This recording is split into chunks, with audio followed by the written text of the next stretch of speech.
तो दोस्तों, आज की कहानी है एक ऐसी लड़की की जो अपनी जिंदगी में बहुत कुछ करना चाहती थी, लेकिन हर बार या तो किस्मत उसका साथ नहीं देती थी या फिर वह खुद ही डर की वजह से अपने सपनों को अधूरा छोड़ देती थी। यह कहानी है जेनी नाम की एक लड़की की।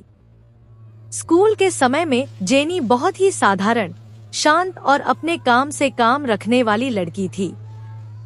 वह ना तो बहुत ज्यादा खूबसूरत थी और ना ही बहुत स्टाइलिश, बस एक आम सी लड़की जो सभी को अच्छा समझती थी।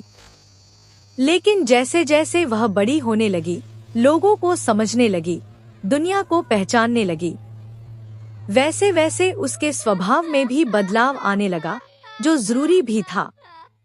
अब वह दोस्तों के साथ घूमती, मस्ती करती, बातें करती और पढ़ाई में भी अच्छे नंबर लाती थी। स्कूल खत्म होने के बाद उसने एक प्राइवेट इंस्टीट्यूट में एडमिशन लिया, जहां उसने 1 साल का कोर्स ज्वाइन किया और यहीं से उसकी जिंदगी बदलनी शुरू हुई। उसी इंस्टीट्यूट में एक लड़का था, कबीर। वह पिछले 3 महीनों से जेनी को नोटिस कर रहा था। फिर एक दिन उसने एक कॉमन फ्रेंड के जरिए रास्ते में जेनी को प्रपोज कर दिया। जेनी के लिए यह सब बिल्कुल नया था। उसने कभी प्यार या रिश्तों के बारे में गंभीरता से सोचा ही नहीं था। उसे लगता था कि यह सब सिर्फ टाइम पास होता है। इसलिए उस समय जेनी ने ना हाँ कहा और ना ही मना किया, और कबीर अपनी बात कहकर वहां से चला गया। करीब 3 से 4 दिन बाद जेनी को इंस्टाग्राम पर कबीर की रिक्वेस्ट आई। बहुत सोचने के बाद उसने वह रिक्वेस्ट एक्सेप्ट कर ली। धीरे धीरे दोनों की बातें शुरू हुई।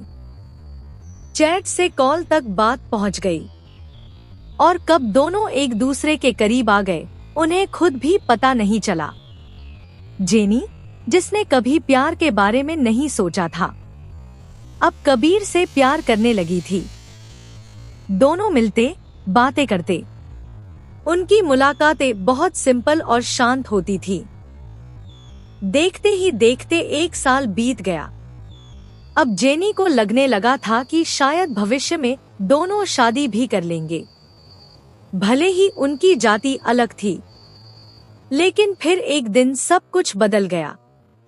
जेनी की बड़ी बहन की शादी की बात चल रही थी। उसी दौरान घर में कुछ ऐसी बातें हुईं जिन्होंने जेनी के सारे सपने तोड़ दिए।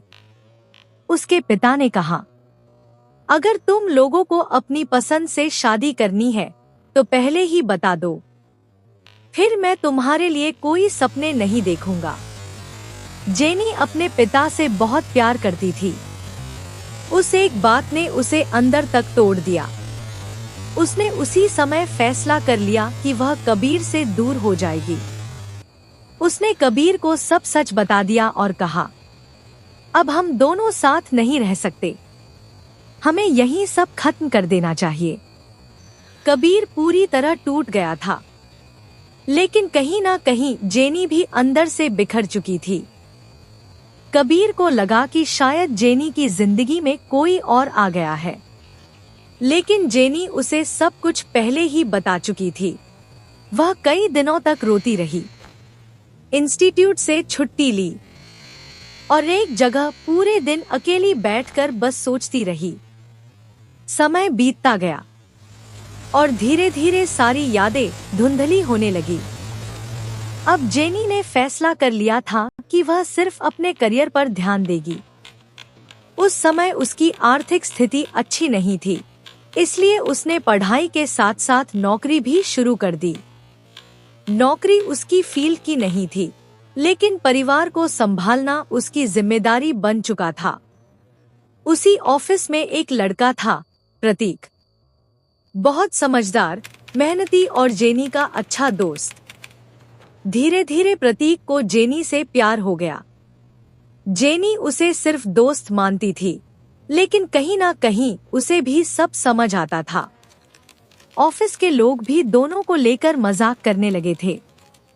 प्रतीक हमेशा जेनी का साथ देता। अगर ऑफिस में कोई उसे कुछ कह देता तो प्रतीक उसके लिए खड़ा हो जाता। लेकिन अब जेनी का प्यार से भरोसा उठ चुका था। उसे लगने लगा था कि प्यार जैसी कोई चीज होती ही नहीं, यह सब सिर्फ एक आकर्षण है।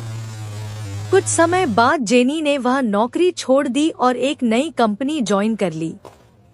उसने पीछे मुड़कर देखना ही छोड़ दिया। अब उसका सिर्फ एक ही सपना था, सफल बनना।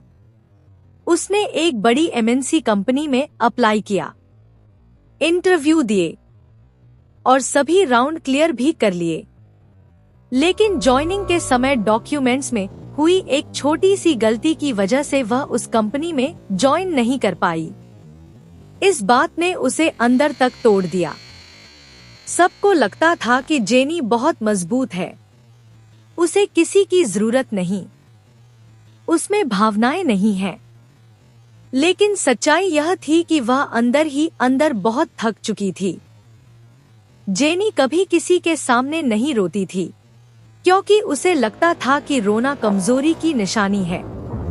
इसलिए जब भी कोई बात उसे अंदर से तोड़ देती, वह अकेले में रो लेती और अगले दिन फिर वही मजबूत लड़की वाला चेहरा पहन लेती। जेनी का सपना कुछ और था, लेकिन वह उसे पूरा नहीं कर पा रही थी। फिर भी वह रुकी नहीं। उसने एक और नई कंपनी ज्वाइन की, नई चीजें सीखी, नए लोगों से मिली और धीरे धीरे अपनी जिंदगी में आगे बढ़ने लगी। अब वह पहले वाली मासूम जेनी नहीं रही थी। उसने दुनिया को समझना सीख लिया था। लेकिन इतना सब होने के बाद भी वह अंदर से अकेली थी। उसे अब भी किसी ऐसे इंसान की तलाश थी जो उसे समझ सके, उसका साथ दे सके और उसे आगे बढ़ने की हिम्मत दे सके। लेकिन दोस्तों, कुछ समय बाद जेनी की जिंदगी में कुछ ऐसा हुआ जिसके बारे में उसने सपने में भी नहीं सोचा था। आखिर आगे क्या हुआ?